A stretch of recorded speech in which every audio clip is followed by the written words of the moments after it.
आज के इस वीडियो में अरिहंत पब्लिकेशन के NCERT MCQ सामान्य विज्ञान के MCQ प्रश्नों के तीसरे चैप्टर को देखने वाले हैं। चलिए प्रश्नों की तरफ बढ़ते हैं। पहला प्रश्न दिया हुआ है कि निम्न में से संपर्क बल के संदर्भ में कौन सा कथन सही है। तो इसका जो सही उत्तर है option number B. Option number B सही उत्तर होगा। मांसपेशियों के क्रिया स्वरूप लगने वाला पेशीय बल, क्योंकि पेशीय बल तभी लगाया जा सकता है जब पेशियां किसी वस्तु के संपर्क में होती है। वह बल जिसमें दो वस्तुओं के मध्य संपर्क की आवश्यकता नहीं होती है असंपर्क बल कहलाता है। उदाहरण में चुंबकीय बल हो गया, स्थिर वैद्युत बल, गुरुत्व बल इत्यादि। अगला प्रश्न यानी दूसरा प्रश्न कह रहा है निम्न में से असंपर्क बल के संदर्भ में असत्य कथन का चयन कीजिए।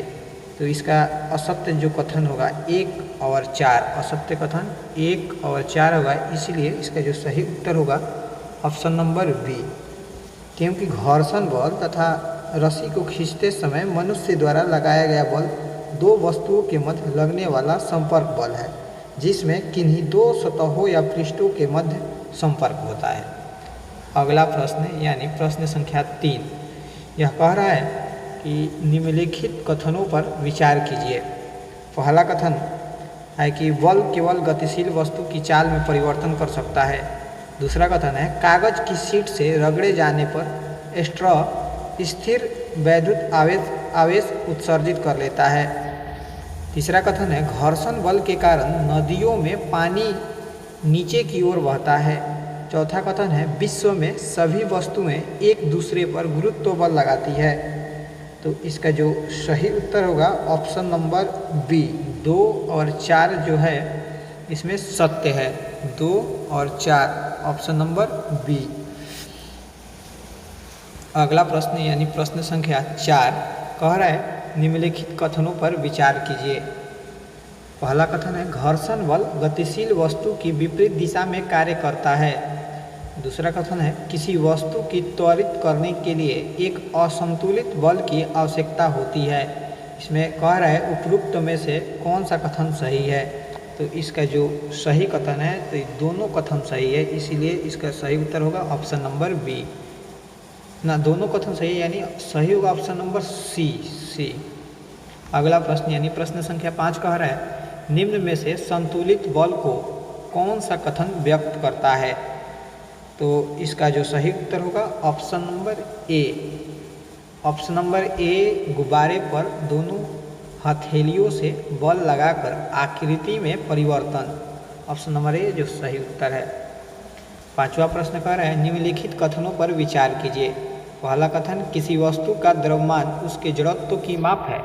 दूसरा कथन किसी वस्तु की जड़त्व केवल वस्तु की गति की अवस्था में परिवर्तन का विरोध करता है। तो इसका जो सही उत्तर होगा ऑप्शन नंबर ए, केवल एक सही है, दूसरा कथन जो है गलत है, इसीलिए ऑप्शन नंबर ए सही है। अगला प्रश्न यानी प्रश्न संख्या 7 कह रहा है बस के अचानक चलने पर उसमें बैठे यात्री पीछे की ओर गिर पड़ते हैं। यह उदाहरण है। तो इसका जो सही उत्तर होगा ऑप्शन नंबर ए, विराम के जड़त्व का उदाहरण है। अगला प्रश्न यानी प्रश्न संख्या 8 कह रहा है एक ट्रेन जैसे ही चलना प्रारंभ करती है उसमें बैठे हुए यात्री का सिर पीछे की ओर झुक जाता है। इसका कारण है, इसका क्या कारण है। तो इसका सही उत्तर होगा ऑप्शन नंबर ए, स्थिरता का जड़त्व। अगला प्रश्न यानी प्रश्न संख्या 9 कह रहा है कि सूची 1 तथा सूची 2 का मिलान कीजिए तथा दिए गए कुछ का प्रयोग करके उचित उत्तर दीजिए। तो इसका जो सही उत्तर होगा option number B. Option number B 2, 1, 3। अगला प्रश्न यानी प्रश्न संख्या 10 कह रहा है न्यूटन के प्रथम नियम से संबंधित निम्नलिखित कथनों पर विचार कीजिए। पहला कथन बाह्य बल किसी वस्तु की अवस्था में परिवर्तन करने के लिए आवश्यक होता है। दूसरा कथन न्यूटन का प्रथम नियम जड़त्व का नियम भी कहलाता है। उपरोक्त में से कौन से कथन सही है। तो इसका जो सही उत्तर होगा ऑप्शन नंबर सी, 1 और 2 दोनों सही है।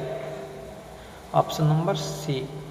अगला प्रश्न यानी प्रश्न संख्या 11 पर है, निम्नलिखित कथनों पर विचार कीजिए।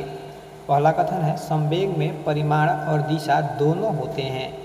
दूसरा कथन है संवेग द्रव्यमान तथा त्वरण के गुणनफल के बराबर होता है।